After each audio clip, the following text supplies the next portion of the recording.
아멘. 주님을 사랑합니다. 지금 새로 나누어 드린 교재는 주님의 회복회가 밑에 포항교회 밑에 2023 새겨져서 전에 것과 구분이 되게 해놨습니다. 제가 여기서 다루었던 주제들을 다 안에 담아가지고 24가 해가지고 교회사 포함해가지고 있습니다.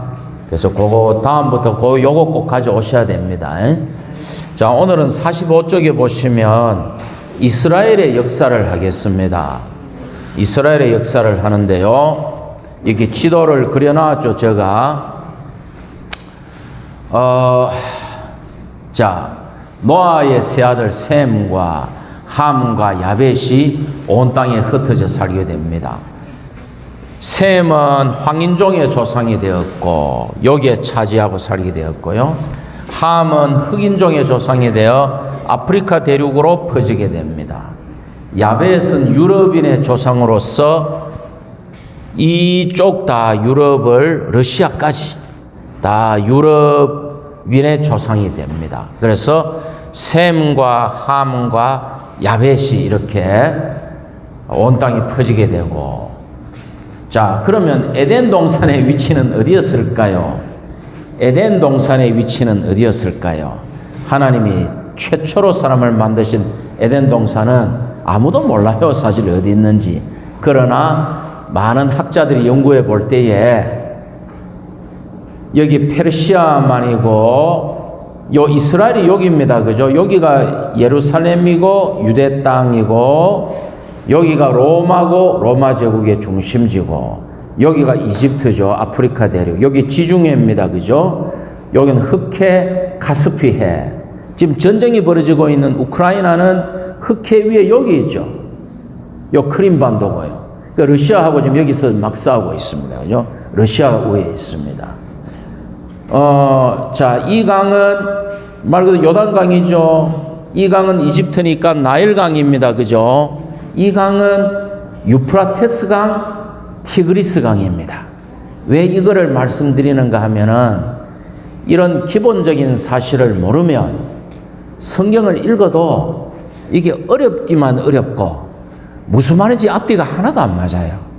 그러면 진리 추구라는 것은 먼저 사실을 깨달아야 사실 위에서 영적 체험을 쌓아나가는 것입니다. 어떤 하늘에 속한 이상을 보는 것이죠. 그래서 제가 이런 것들을 베이스를 잡고 깔아드리려고 설명하는 겁니다. 자, 에덴 동산이 어디 있었느냐? 어떤 학자들은 페르시아만 인근에 여기 있었다고 얘기합니다. 어떤 학자들은 여기가 에덴 동산에 있었을 것이라고 얘기합니다. 왜? 창세기에 보면 에덴 동산에서 비손강, 다음에 뭡니까? 비손, 기혼, 히데겔, 유브라데. 히데겔은 티그리스 강이잖아요. 그러니까 유브라데 강과 티그리스 강이 나오는데 나머지 두 강을 몰라. 그런데 이 강이 어디서 흐르느냐, 어디로? 코카서스 산맥 밑에서 발원하여 페르시아만으로 이렇게 흘러 들어간단 말이죠. 그러니까 그 사람들은 에덴 동산이 여기 있었을 것이다. 왜?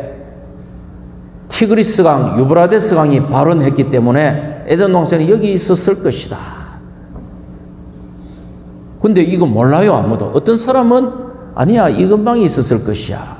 그러니까 일단 그렇으면 모르지만 저 정도 된다. 두 번째, 노아의 방주는 어디에 도착했을까? 노아의 방주가 도착한 아라랏산은 어딜까?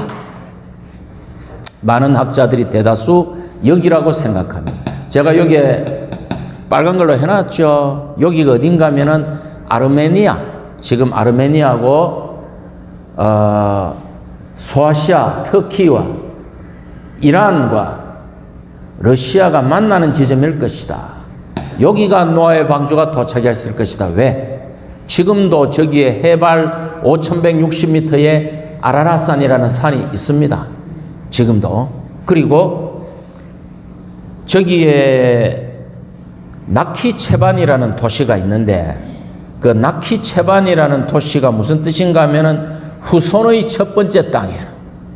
후손의 첫 번째 땅이래요. 그래서 많은 학자들이 여기에 노아의 방주가 도달했을 것이다. 제가 이 말씀을 드리는 이유가 있습니다. 유브라테스 강과 티그리스 강이 아담이 창조되어 모든 역사가 일어난 게 여기서 시작되었다는 것을 말씀드리고 싶은 거예요. 그 다음 바벨탑의 위치가 어디냐? 바벨탑의 위치가 어딘가 하면은 시나알 땅, 티그리스강, 유브라데스 하류 여기에 바벨탑이 있었습니다. 그러니까 보십시오. 에덴 동산이 어둠엔가 있었죠. 노아의 방주가 여기 도착했죠. 바벨탑이 여기서 바벨탑 사건이 있었죠. 아브라함의 고향 갈대아 우르가 요어됩니다. 여기 인류 문명의 발상지예요. 하나님이 사람을 창조하시고 여기서부터 인류가 퍼져나갔어요. 자, 그러면 요 정도 이제 베이스를 깔아놓고 오늘 제목은 이스라엘의 역사잖아요. 그러고 이거를 참고로 말씀드리면은, 자, 잘 보세요. 티그리스강과 유브라테스강 사이에는 강이 이렇게 들어가니까 비옥할까요? 비옥하지 않을까요? 엄청나게 비옥하죠. 왜? 고운 토사를 싣고 와가지고 싹 만들어 놓으니까 엄청나게 기름져. 그래서 바벨탑을 건축할 때 돌이 없기 때문에 진흙을 구워서 바벨탑을 만드는 것입니다. 됐죠? 나일강 이렇게 발원하여 지중해로 흘러 들어갑니다. 비옥할까요? 비옥하지 않을까요? 엄청나게 비옥하죠. 그래서 이 지역을 역사적으로 뭐라 하느냐? 메소포타미아라는 말은 좁은 의미에서 두 강 사이 지역을 메소포타미아라 그럽니다. 로마인들이 주로 이렇게 불렀어요. 넓은 의미로 메소포타미아는 초승달 지구 해가지고 이 보세요. 이렇게 티그리스강, 유브라테스강, 요단강, 나일강까지 이 지역을 초승달 지구라 그럽니다. 메소포타미아. 왜 초승달이냐? 초승달이 요래 생겼거든. 초승달. 또 이거 초등학교 때 다 배웠겠지만, 예. 혹시 모를까 싶어서 다시 한번 복습. 초승달, 반달, 보름달. 맞습니까? 그래서 오른손 요래 대면 됩니다. 그 다음에 어떻게 됩니까? 왼손을 갖다 대야 돼. 반달, 금음달. 됐습니까? 그래서 초승달 지국 하면 여기 딱 손을 이렇게 갖다 대보면 내 손이 이만큼 크진 않지만 이렇게 오른손이 되지, 그죠? 넓은 의미의 메소포타미아는 초승달 지구, 이 넓은 지역을, 곡창 지역을 인류 문명이 최초로 번성했던 이 지역을 다 포함하는 것입니다. 되었어요. 그 다음에 이제 본론으로 들어가는 것이죠. 자, 가나안이란 땅을 봐야 됩니다. 가나안 땅. 성경의 무대죠. 가나안 땅은 어딘가요? 질문하면 또 우리 새로 오신 분 또 공포에 쌓일라. 여기가 가나안 아닙니까? 요 가나안 땅, 예루살렘임이 있고, 요 작은 땅덩어리 요게 가나안 땅이란 말이죠. 성경의 역사의 중심지, 가나안 땅. 그러면 지정학적 관점에서 한번 봅시다. 자, 지정학적 관점에서 한번 봅시다. 지정학적이라는 것은 어떤 위치의 노임으로 인해서 거기서 파생되는 경제적, 문화적, 군사적, 역사적인 모든 영향을 지정학적이다 그럽니다. 그러면은 보십시오. 자, 가나안 이스라엘이 틀을 잡았던 여기가 어딥니까? 이집트라는 초강대국이 진출하려고 그러니까 걸리죠. 고생이죠, 고생, 그죠? 이 두 강 상류에 있었던 아수르가 진출하려고 그러면 걸리죠. 고생이죠. 바벨론 제국이 진출하려고 하면 걸리죠. 고생이죠. 마케도니아의 알렉산더 대왕이 이렇게 쳐들어오니까 걸리죠. 고생이죠. 로마 제국이 쳐들어오니까 걸리죠. 고생이죠. 이 땅이 어떤 땅입니까? 가나안 땅은 고난의 땅이에요. 인류 역사상 가장 고난의 땅이에요. 여기는 막 하루도 바람 잘 날이 없는 땅이야. 자, 그럼 이 땅에 살려면 어떻게 해야 됩니까? 정용옥 자매님, 그럼 이 땅에 사는 사람은 어떻게 해야 돼요? 이 작은 땅덩어리에 사는 사람들이 이 대제국의 역사를 이길 수 있습니까? 못 이기겠죠. 어떻게 해야 돼요? 그러면은 하나님만 절대적으로 의지해야 되는 거야. 그래야 살아가는 땅인 거예요. 왜? 하나님은 하늘과 땅의 주인이시잖아요. 그분이 위에서 구워보고 계시잖아요. 주님은 이 땅에 아브라함의 약속의 씨를 두셔가지고 주님을 의지하지 않으면 안 되게끔 해놨어요. 우리에게 환경과 어려움이 있습니까? 원망하지 마십시오. 저도 물론 훈련 중이고 잘 안 되죠. 원망하지 말고 어떻게 해야 됩니까? 주님을 의지하면 모든 것이 오케이입니다. 기독교의 물질 축복을 얘기하는 게 아니에요. 주님을 의지하면 모든 이 땅의 고난과 어려움을 이기며 우리가 주님을 사랑하며 복나게 삶을 살 수 있어요. 우리 전옥자 자매님 처음 오셔서 제가 이 말 하는 거예요. 전옥자 자매님 맞죠? 맞습니까? 예? 아, 서문자 자매님이세요. 일부러 내가 아는데 그렇게 물어본 거예요. 서문자 자매님 알아요. 내가 일부러 그렇게 한 거예요. 자매님. 조는 사람에서 일부러 그래 한 거예요. 제가. 자, 그래서 이 가나안이라는 땅은 보십시오. 아시아, 아프리카, 아시아, 아프리카, 유럽이 만나는 땅이에요. 초강대국이 진출할 때마다 걸리는 땅이에요. 이런 고난의 역사 안에서 이 하나님이 역사를 시작하셨습니다. 자, 그러면 이제 우리가 그럼 이제 짚어봐야 되면, 그러면 성경의 역사에서 이스라엘의 역사와 주변의 강대국들의 역사가 어떤 관계가 있는가를 알아봐야 되죠. 이제 그걸 알아봅시다. 2번입니다.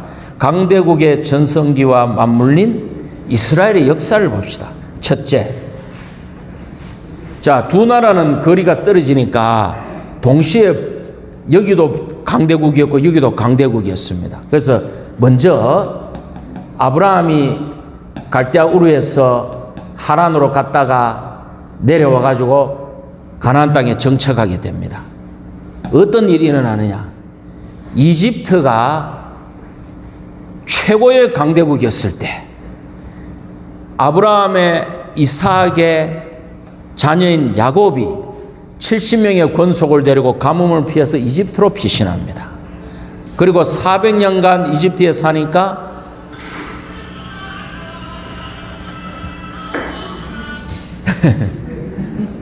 예, 강사 조카 싶어가지고 야곱의 70명의 자손들이 400년간 이집트로 가서 300만이 되어서 올라옵니다. 이게 무슨 말이에요? 물론 천지 만물은 하나님 거지만 지혜로우신 하나님이 이스라엘을 이집트의 풍성으로 공짜로 먹여가지고 70명을 300만으로 만들어버려요. 그러니까 물론 종노릇은 좀 했죠. 왜 종노릇을 해야 됩니까? 그래야 갈망하여 종노릇에서 벗어나서 젖과 꿀이 흐르는 땅을 사모하게 되잖아요. 다 주님의 뜻이 있는 거예요. 고난이 오면 불평하지 마시고 마음을 주님께 돌이키면 그 주님이 원하시는 것입니다. 그래서 이집트가 통치할 때 이스라엘은 그 수에 있어서 엄청나게 번성해 버립니다. 됐습니까? 두 번째, 아수르가 통치할 때, 자, 그래서 얘기를 좀 더 하면 BC 2000년에 아브라함이 부름받습니다. BC 1800년쯤에 야곱이 식소를 데리고 이집트로 내려갑니다. BC 1400년쯤에 300만의 이스라엘이 올라옵니다. 가나안 땅에 들어가죠. BC 1000년경에 이스라엘의 최고 전성기가 옵니다. 다윗의 왕국과 솔로몬의 왕국이 성전을 세우고 BC 1000년경에 최고의 전성기에 도달합니다. 그리고는 아수르 보십시오. 아시리아 제국이 초강대국이 되니까 솔로몬 이후에 이스라엘이 북이스라엘과 남유다로 나누어지는데 북이스라엘이 망해버립니다. 됐습니까? 다음에 아수르가 누구에게 망해요? 바벨론에게 망해요. 바벨론이 제국을 통일한 후에 바벨론에 의해서 남유다가 망해버립니다. 자, 그럼 복습합니다. 이집트가 초강대국일 때 이스라엘은 70명에서 300만으로 증가했다. 아수르가 초강대국일 때 북이스라엘이 망해버렸다. 남유다가 바벨론이 초강대국이었을 때 남유다가 망해버렸다. 고로 이스라엘이 망해버렸다. 그런데 그 다음에 유브라테스강, 티그리스강 동편에 있는 페르시아가 이 제국을 통일합니다. 페르시아, 로마 시대 때는 파르티아라고 불렸어요. 지금 말하면 이란이에요. 이란. 서문자 자매님 이란입니다. 이란. 지금 이란이에요. 페르시아가. 페르시아가 제국을 통일하면서 유대인들에게 1차, 2차, 3차 귀환을 허락합니다. 그러니까 페르시아의 통치 때 이스라엘이 재건돼요. 그러니까 자, 다시 복습합니다. 자, 공부는 반복입니다. 다시 반복합니다. 이집트가 초강대국일 때 이스라엘은 70명에서 300만으로 증가합니다. 그리고는 출애굽하여 가나안 땅에 정착한 후에 다윗 솔로몬 때 초강대국이 되었다가 아수르 제국에 의해 북이스라엘이 망하고 바벨론 제국에 의해 남유다가 망함으로 이스라엘이 망해버립니다. 그리고 페르시아가 이들을 멸망시키고 페르시아가 제국을 통일했을 때 이스라엘이 재건됩니다. 1차 누굽니까? 그거 있죠. 지난주에 하동민 행제님이 했죠. 1차 때는 스룹바벨과 요수아가 귀환하여 성전을 세웁니다. 2차 때는 지금 46쪽 합니다. 46쪽. 근데 교과서 보지 마시고 제 말 들어도 돼요. 예, 제 말 들으면서 이래 잠시. 2차 귀환 때는 에스라가 귀환하여 말씀으로 돌아온 백성들을 강화합니다. 3차 때 아닥사스다의 술관원 장인 느헤미야가 총독으로 귀환하여 성벽을 세웁니다. 이스라엘이 완전히 회복됩니다. 자, 그러면 이 사실이 방금 제가 말씀드린 이 사실이 성경에 예언되어 있습니다. 다니엘서 7장을 보면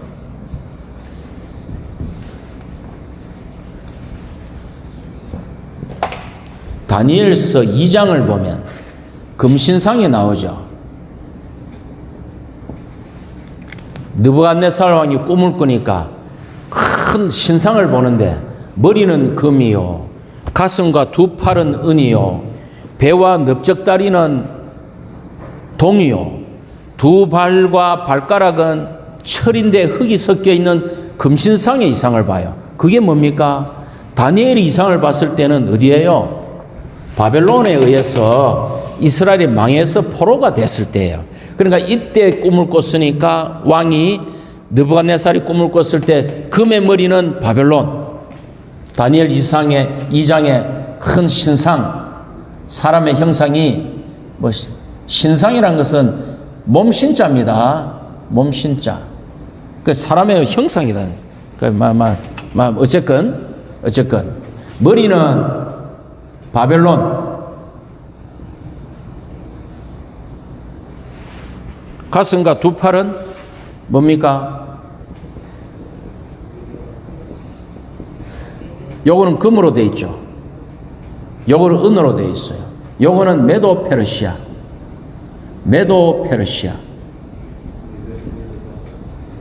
다음에 동으로 된 배와 넓적다리는, 넓적다리 이랬으나, 배와 넓적다리는 헬라 제국. 그 다음에 철로 된, 흙이 조금 섞여 있는 발가락에는 두 다리와 발은 뭡니까? 로마 제국이죠. 로마 제국. 이 상을 왕이, 그 당시 바벨론 왕이 꿈을 꿨고 그거를 다니엘이 해석을 해줘요.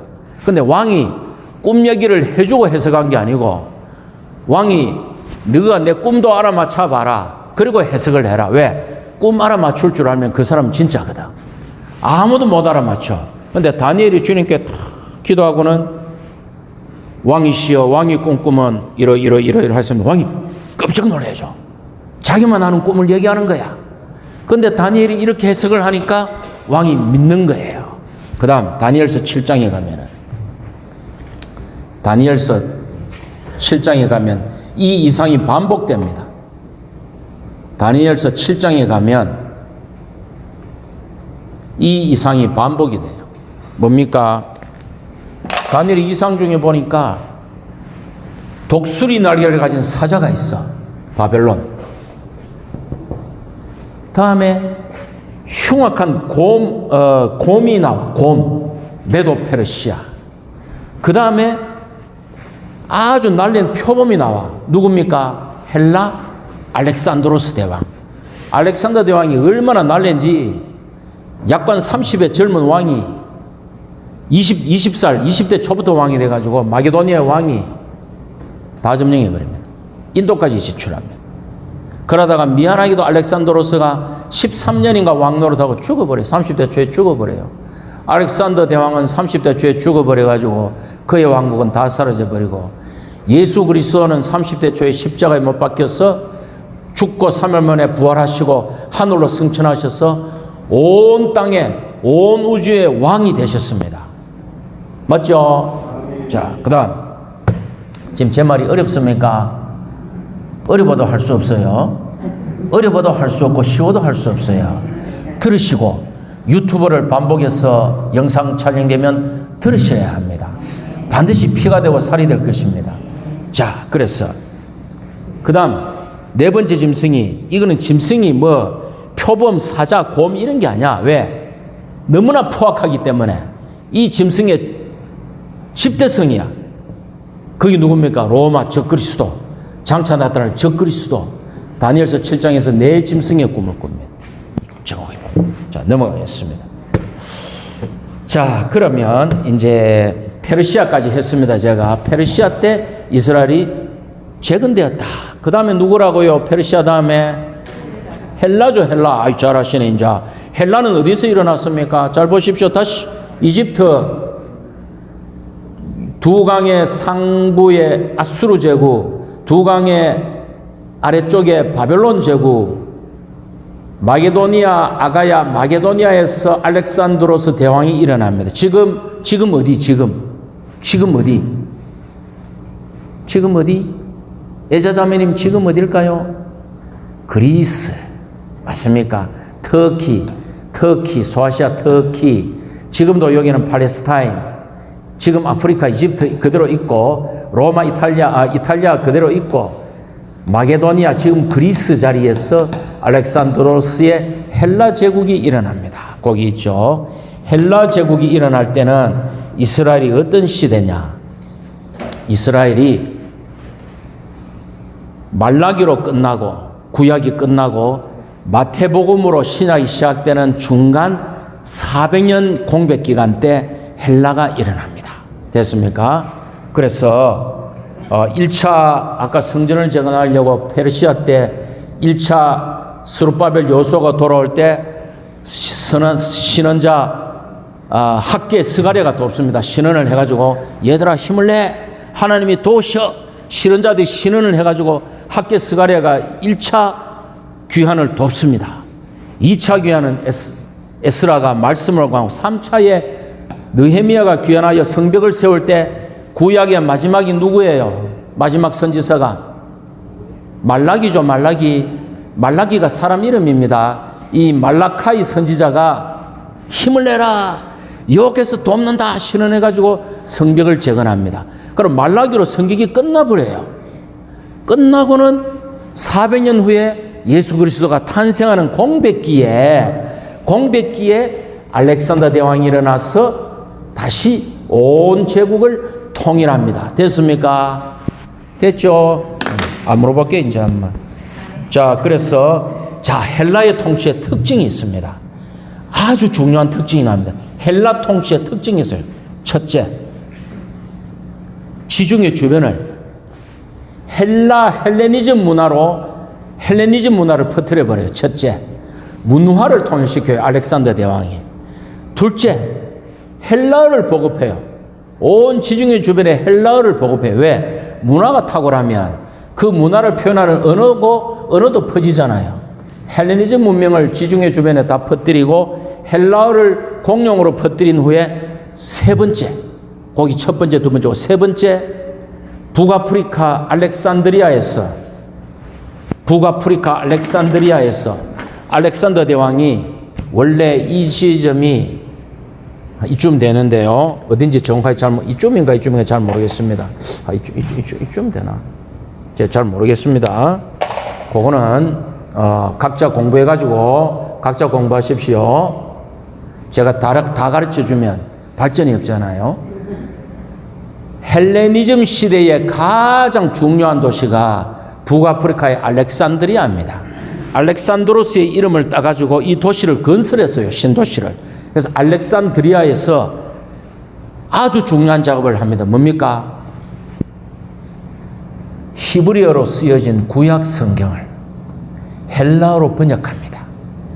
유대인의 70명의 학자가 모여가지고 구약에 히브리어로 쓰여진 구약 성경을 그 당시 세계 공용어인 헬라어로 번역을 해놔요. 이게 뭡니까? 지중해 주변을 복음이 다 점령할 수 있도록. 알렉산더 자기가 왜 그랬는지도 몰라. 주님의 주권으로 나중에 바울이 복음을 전할 때 지중해 주변의 모든 이방 땅의 회당에 들어가면 헬라어로 쓰여진 70인역 구약 성경이 있어. 그게 지금 구약 성경의 순서입니다. 그때 그들이 편집한 그 순서가, 그러니까 복음의 기초를 놓은 거예요. 알렉산더 대왕이. 자기가 주님께 쓰임받은 걸 이 사람 몰라. 말라리아 모기에 물려 죽었어. 근데 알렉산드로스를 통해 가지고 헬레니즘 문명, 헬라어로 통일하고 헬라어 구약 성경을 만들라. 그 일이 일어났습니다. 넘어가겠습니다. 시간이 없으니까. 그 다음 알렉산더가 죽고 나서 알렉산더의 왕국이 4개로 분리가 됩니다. 그게 뭡니까? 셀레우코스라는 장군이 이쪽을 먹습니다. 그 다음에 프톨레마이오스라는 장군이 이집트 이쪽을 먹습니다. 그 다음에 이름이 어려워서 저 봐야 되면 카산드로스라는 장군이 마게도니아를 먹습니다. 그 다음에 리시마코스가 아시아 이쪽, 트라키아, 비두니아 이쪽을 리시마코스가 먹습니다. 그래가지고 알렉산더 사회의 왕국이 4개로 갈라져가지고 자기들끼리 막 치고받고 하다가 합병대가 2개가 남아요. 그게 뭡니까? 북방 시리아와 남방 이집트 2개가 남는데 이 북방 시리아에서 적그리스도의 예표 안티오코스 에피파네스 4세가 등장합니다. 이 안티오코스 에피파네스 4세는 에피파네스라는 말이 내가 신이다. 내가 신의 현현이다. 이런 뜻입니다. 아주 교만하죠. 그러고 성격이 아주 포악했고 아주 사람이 얍삽했어요. 아주 강교했고 얼굴이 아주 못생겼어. 나쁜 것만 다 갖고 있죠. 이 안티오코스 에피파네스 4세가 적그리스도의 예표입니다. 그가 이집트를 정복하고 왔다가 박살나가 돌아가다가 화풀이로 유대인의 그 여호와의 성전에 들어가 가지고 거기다가 이제 여기 적어놨습니다. 오 헬라 통치 동그라미 5번 같이 읽어봅시다. 안티오코스 에피파네스의 유대인 핍박, 예루살렘을 황폐케 함, 성전을 더럽힘. 지금 어디 하는지 따라오고 계시죠? 제단에 돼지를 바침, 성전 안에 제우스 제단을 만듦, 성전 제사를 금함, 할례를 금함, 수많은 유대인을 노예로 팜, 성서 사본을 없앰, 성서를 가진 사람을 살해함, 유대인과 유대교를 없애려는 모든 시도를 합니다. 그래서 얘가 적그리스도의 예표예요. 얼굴도 못생겼고 성격도 포악하고 간사하고 아주 나쁜 놈이에요. 예. 그래가지고 마카비 반란이 일어나는 거야. 마카비 반란이, 원래 이 마카비 집안은 빨리빨리 넘어갈게요. 생략하겠습니다. 그래서 마카비 반란이 집안에서 반란을 일으켜가지고 아버지 마따디아가 안티오코스 에피파네스와 싸우다가 죽어요. 그 다음에 그 아들 유다 마카비가 싸우다가 또 죽어요. 그 동생 요나단이 싸우다가 또 죽어요. 그 동생 시몬 때 이르러서 안티오코스 에피파네 사세가 인정할 수밖에 없는 상황이 되어버려요.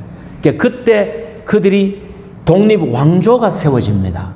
그래서 자기 조상의 이름을 따서 조상의 하스몬이라는 사람이 있었어. 하스모니안 왕조라고 적어놨죠. 6번에 하스모니안 왕조가 그 성경의 그 중간 시대 때 하스모니안 왕조가 세워지면서 한 100년 가까이 갑니다. 그러다가 이제 어떻게 됩니까? 로마가 지중해를 통일하게 됩니다. 로마가 이미 포에니 전쟁 때 BC 뭐 100몇십 년에 포에니 전쟁 때 스페인, 북아프리카 카르타고 다 먹어버려요.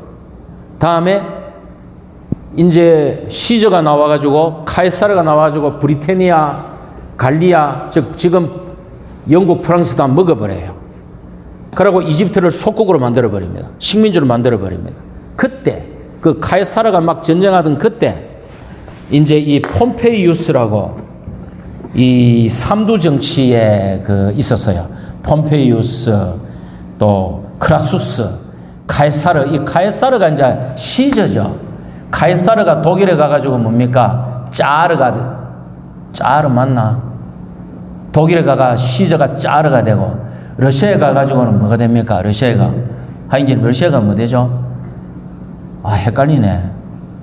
러시아에 가가지고 뭐 하여튼 다 왕 이름이 돼요, 그게. 카이사르가 로마의 황제 이름 시저, 보통 명사가 되고, 독일의 황제 짜르가 되고, 지금 푸틴을 뭐라 하잖아요. 푸틴을 짜르라 그러나? 하여튼 다 그 카이사르란 말입니다. 그래서 이제 로마 제국의 폼페이우스가 와가지고, 폼페이우스가 이스라엘을 점령해 버립니다. 그래서 이스라엘 왕조가 망해 버려요. 성경이 중간시대 때 일어나는. 그런데 어떻게 됩니까? 아주 또 얍삽한 사람이 하나 있었어. 헤롯이라는 에돔 족속의 헤롯이라는 사람이 있었어. 헤롯이 어찌어찌 하다가 로마의 아우구스투스 황제에게 잘 보여가지고 아주 친해져가지고 아첨을 해가지고 그가 유대인의 왕이 돼요. 그게 헤롯 대왕이에요. 그래서 주님이 그때 태어났는데 헤롯 대왕이 어떻게 됩니까? 베들레헴 주변에 2살 아래 아이들 싹 다 죽여버리죠. 그가 헤롯 대왕입니다. 헤롯의 아들 헤롯 안디바가 침례자 요한을 목베버립니다. 또 그의 아들 헤롯 아그리파 1세가 사도행전에 보면은 사도 야고보의 목을 베어버립니다. 또 그의 아들 헤롯 아그리파 2세 앞에 바울이 서가지고 아그리파 왕이시여 내가 하늘에 속한 이성을 거스리지 않았습니다. 이리 됩니다. 4명의 헤롯이 나옵니다. 아시겠죠? 예, 넘어가겠습니다. 자, 여기까지 해가지고 다시 복습합니다. 이집트가 번성했을 때 이스라엘은 70명에서 300만이 되었다. 왕조를 건설했으나 아수르 바벨론에서 망하고 페르시아에 재건되었다. 그러나 페르시아 그 다음에 알렉산더 대왕에 의해서 다시 점령당했고 알렉산더 사후 4장군 중에 한 명의 후예인 안티오코스 에피파네스 4세가 성전을 더럽히고 유대인을 학살하니 마카비 집안이 일어나서 이스라엘을 회복하였다. 독립왕조 하스모니안 왕조가 100년간 지속되다가 로마의 폼페이우스에서 다시 멸망하고 헤롯이 아부를 떨어가지고 다시 유대인의 왕이 되었다. 에돔 사람인데 막 유대인 공주와 결혼하고 머리를 많이 씁니다. 그래가지고 유대인의 왕이 됐을 때 예수 그리스도가 탄생했다. 자, 여기까지 강대국가 맞물린 이스라엘 역사 했습니다. 넘어가겠습니다. 자, 이제 마칠 때가 다 됐습니다. 마지막 46종 밑에 가나안, 유대, 팔레스타인 이 이름이 어떤 게 맞노?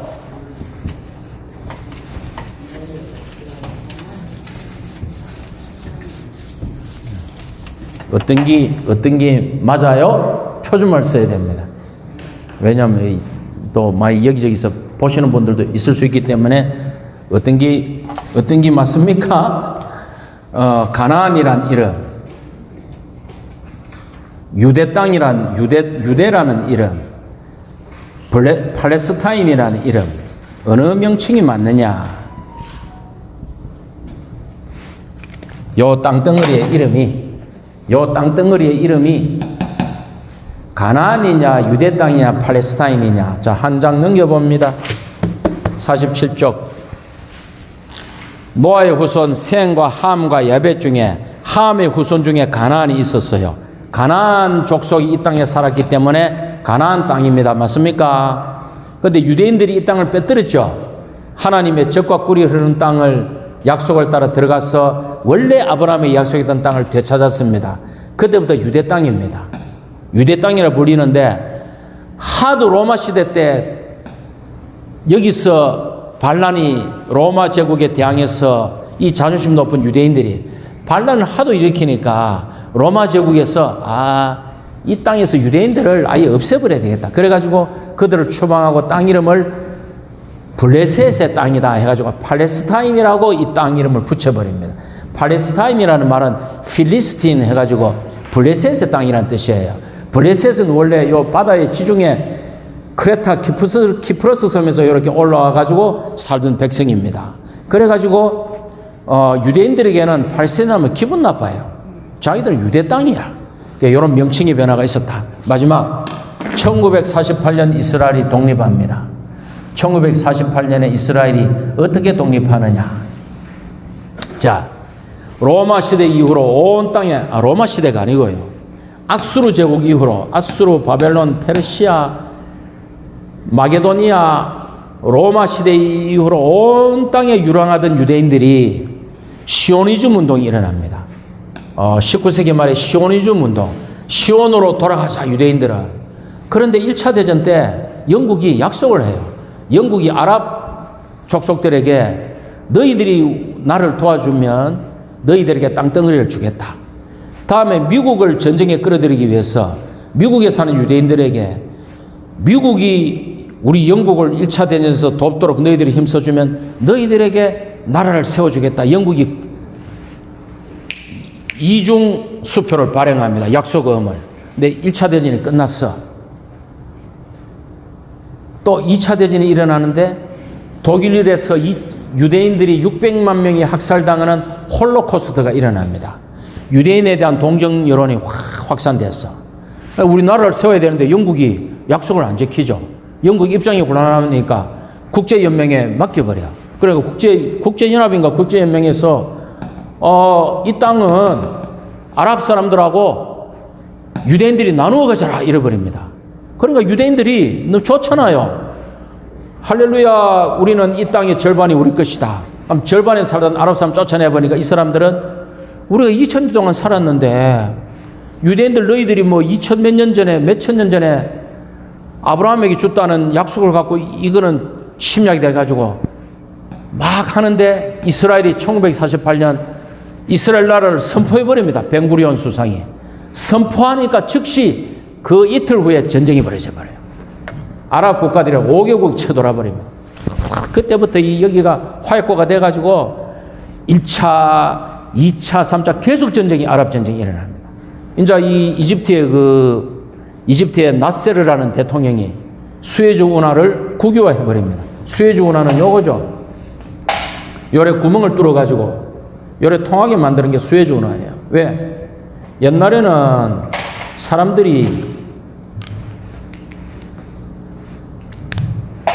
사람들이 여기서 인도를 가려고 그러면은 아프리카 대륙을 돌아가지고 끝에 희망봉 가는데 희망공을 돌아가지고 이래 돌아갑니다. 근데 여기 구멍을 뚫어놔 버리니까 어떻게 돼요? 요렇게 가잖아요. 인도로, 그죠? 요거를 이집트의 나스레 대통령이 우리 거니까 국유화한다 하니까 또 전쟁이 벌어져 버려요. 중동에서. 그게 오늘날의 역사입니다. 그래서 이스라엘은 예나 지금이나, 형제자매님들 결론의 말씀을 드리겠습니다. 이스라엘은 예나 지금이나 이 땅에서 살아남으려면은 주님을 의지하지 않으면 안 돼요. 주님을 의지하지 않으면 발 뻗고 살 수 없는 민족들이에요. 그래서 오늘날 우리의 교회 생활도 좋죠. 큰 차, 좋은 집, 비단 옷, 맛있는 음식 좋죠. 나이 먹으면은요, 좋은 집 필요 없어요. 좋은 차 필요 없어요. 비란 옷으로 주름을 못 가립니다. 맛있는 음식 먹어봐야 소화도 안 돼요. 우리 인생의 마지막 결론은 누구다? 우리 인생의 마지막 결론은 누구다? 주 예수 그리스도죠.